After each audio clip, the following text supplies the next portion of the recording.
ஆண்டவராகிய இயேசு கிறிஸ்துவின் இனிய நாம் மையப்படுவதாக. இந்த காலவேளையிலே உங்கள் யாவரையும் சந்திப்பதிலே மிகுந்த சந்தோஷம். இந்த காலவேளையில் இயேசப்பா ஒரு வார்த்தையை சொல்லி அவர் நம்மளை உற்சாகப்படுத்த விரும்புகிறாங்க. அவருடைய வார்த்தை ரொம்ப பவர்ஃபுல்லான ஒரு காரியங்க.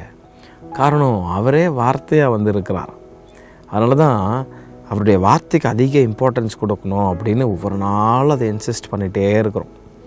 இதை நானும் சில நேரத்தில் மிஸ் பண்ணிடுறேன். ப்ராக்டிக்கலாக நான் ஃப்ராங்காக பேசுகிறேன். நான் ஒன்றும் ரொம்ப பர்ஃபெக்டான ஒரு ஆள்லாம் கிடையாது.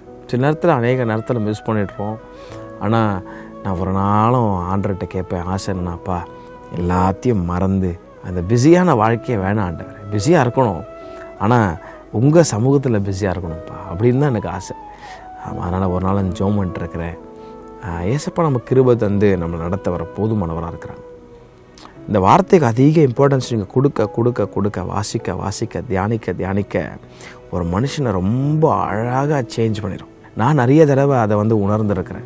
நம்ம இப்படிலாம் இருந்தோமே, இந்த விஷயத்தில் ஆண்டவர் நம்மளை அழகாக மாற்றிட்டாரே அப்படின்னா அது நம்முடைய சுயம் அல்ல, நம்முடைய கிரியை அல்ல, அது தேவனுடைய பிரசன்னம், தேவனுடைய வார்த்தை நம்மளை மாற்றிருக்குது. ஆமென்.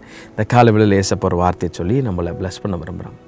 119 சங்கீதத்தினுடைய 113 வசனம், Psalms 119 verse 113 நீங்கள் எடுத்துக்கொள்ளுங்க. தாவீது ரொம்ப அழகாக ஒரு வார்த்தையை இங்கே சொல்கிறார் பாருங்களேன். வீண் சிந்தனைகளை நான் வெறுத்து உமது வேதத்தில் பிரியப்படுகிறேன் அப்படின்னு சொல்கிறார். இந்த தாவீது ஒரு இவ்வளோ பெரிய ராஜாவாக இருந்தாலும் ப்ராக்டிக்கல் லெசன்ஸையும் நமக்கு அவர் சொல்லித்தரார். ஆமாம், என்னன்னு சொல்கிறாருன்னா, அவர் பண்ணுற ஜெபம் இது, ஆண்டவரே வீண் சிந்தனைகளை நான் வெறுத்து உங்கள் வசனத்தை தியானிக்க நான் பிரியப்படுறேன் அப்படின்னு சொல்கிறார்.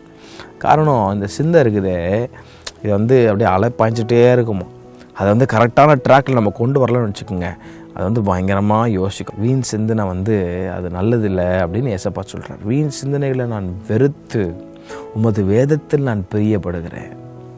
One should know how to submit his mind in the presence of God. நீங்கள் இதை அலையப்பாய விட்டிங்கன்னா அப்படி எங்கெங்கேயோ அப்படியே போயிட்டே இருக்கும் கடைசி வரைக்கும். அதனால் ஒவ்வொரு நாளும் நம்ம ஜெபம் என்னென்னா, ஏசப்பா என் ஆவி, ஆத்துமா, சரீரம், என் சிந்தனை எல்லாம் இயேசுவின் ரத்தத்தால் கழுவப்படட்டும். ஆமாண்டவரை தேவையில்லாத சிந்தனை எனக்கு வேணாம்ப்பா அப்படின்னு நம்ம ஒரு நாள் ஜெபம் பண்ணணும்னா, இந்த இயேசுவின் ரத்தத்தால் இந்த சிந்தனையை சுத்திகரிச்சுட்டே இருக்கணும், ஒரு நாள் சுத்தம் பண்ணிகிட்டே இருக்கணும். ஏசப்பா நம்மளை பாவத்திலேருந்து கழுவி எடுத்து நம்மளை வேறு ஒரு பரிசுத்தமான ஒரு உலகத்தில் நம்மளை கொண்டு போய் வைக்கலை. அவர் இதே பாவம் நிறைஞ்ச உலகத்தில் தான் வைக்கிறார்.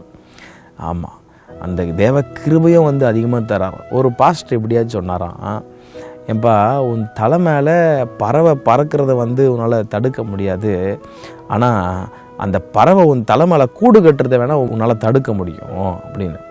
எவ்வளோ உண்மையான ஒரு ரியாலிட்டியில் நம்ம தலை மேலே ஒரு பறவை பறந்துட்டுருக்குன்னா அதை நம்மளால் தடுக்க முடியாது. ஏன்னா அதோடைய இயல்பு அது பறந்து ஆகணும்.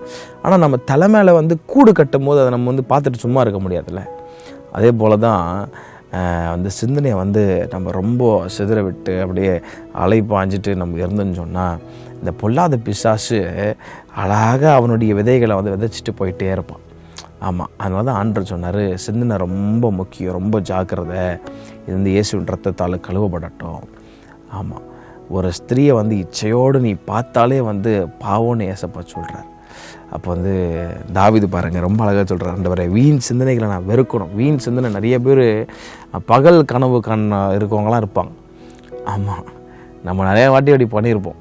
அப்படியே உட்காந்தே இருப்போம், அப்படியே எங்கேயோ யோசிப்போம். சில நேரத்தில் அப்படியே பயங்கரமாக யோசிப்போம், நம்ம பலத்துக்கு மிஞ்சின காரியம்லாம் யோசிப்போம். ஆண்டவர் சொல்கிறார், அதெல்லாம் வீண் சிந்தனையா, எதுக்கு அதில் நேரத்தை வேஸ்ட் பண்ணுற? ஆமாம், அதனால் நம்ம ஜெபம் பண்ணலாம், ஏசப்பா வீண் சிந்தனைகளை வெறுக்கணும், உங்கள் வசனத்தில் பிரியமாக இருக்கணும். 2 காரியத்தை சொல்கிறாரு. நீங்கள் சொல்ல போகிறீங்க, வீண் சிந்தனையை வெறுக்கணும், உங்கள் வசனத்தில் பிரியமாக இருக்கணும். ஜெபம் பண்ணுங்கள். தேவன் தம்முடைய கிருபை அனுப்பி உங்களை பலப்படுத்த போதுமானவராக இருக்கிறார். கர்த்தர் தாமே உங்களை ஆசீர்வதிப்பாராக. ஆமென்.